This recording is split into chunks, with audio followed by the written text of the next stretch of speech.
یہ تو ایک دہشت گردانہ بزدلانہ حملہ ہے، اور جتنا بھی اس کی مذمت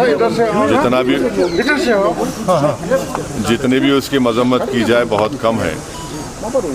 اور ہم نے دیکھا کہ کیسے پاکستان سے آئے ہوئے دہشت گردوں نے یہاں پر 26 لوگوں کی جانیں لے لی، اور سب سے دردناک اور انسانیت سوز بات یہ ہے کہ خواتین کو، بچوں کو الگ کر کے مردوں سے ان کا مذہب پوچھنا، اور اگر کلمہ نہیں بول سکے تو ان کو گولی مارنا، یہ تو درندگی ہے۔ یہ تو ظاہر ہے یہ ایک بڑا ہی تکلیف دہ اور دردناک واقعہ ہے، اور ہم اس کی مذمت کیے ہیں اور مذمت کرتے ہیں۔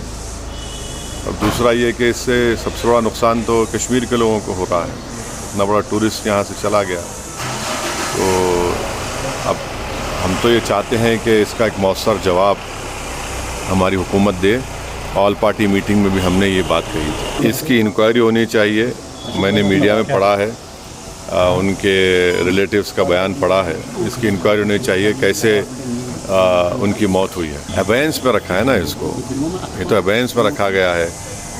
دیکھیے آپ، ابینس میں رکھا گیا ہے، اور یہاں پر ایک نیوٹرل ایکسپرٹ اور کورٹ آف آربیٹریشن بھی مسئلہ چل رہا ہے۔